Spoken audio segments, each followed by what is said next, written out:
而家由 PK 大師報道一節河馬河伯新聞。今日係2025年6月6號。今日喺一個完全冇人知道嘅底下，河伯突然間出庭，基本上冇人收到風，冇黑粉出席旁聽，懷疑係特登唔俾其他人知道，所以我哋都冇黑粉寶寶去旁聽，只有記者報道，而且都唔係好大篇幅。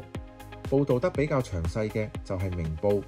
以下就係佢哋今日嘅報導。因爭產風波而為人認識嘅河伯同埋何太，涉上月於屯門青田村一大廈大堂互相襲擊被捕。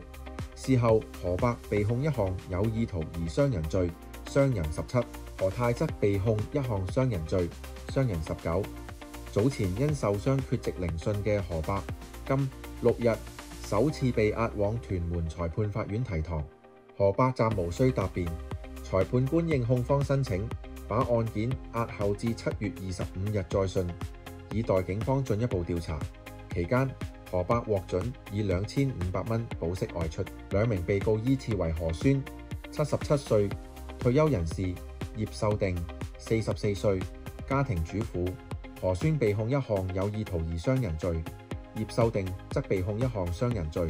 針對何宣嘅有意圖而傷人罪指，何於今年5月30日喺屯門青田村一大廈嘅25樓代堂，意圖使葉秀定身體受嚴重傷害，而非法及惡意傷害該葉秀定。針對葉秀定嘅傷人罪則指，葉於同日同地非法及惡意傷害何宣。葉秀定上個禮拜6 31日被帶往西九龍裁判法院提堂，裁判官將案件押後至7月25日再訊。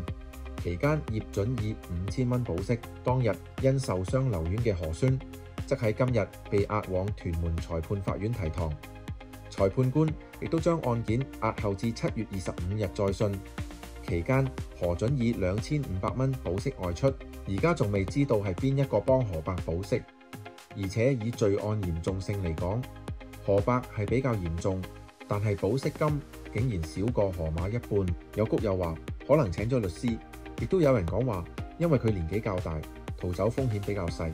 一有啲乜嘢新消息，我就會通知大家。今日係河馬生日，本大師就送一首生日歌俾佢，祝佢年年有今日，下年可以喺監房慶祝。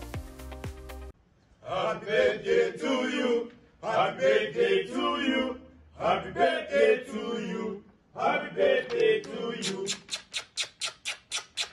新聞報導完畢。請大家訂閱留言，俾 like 本大師頻道，撳埋個鐘仔，一有新片就會馬上通知大家。多謝大家支持。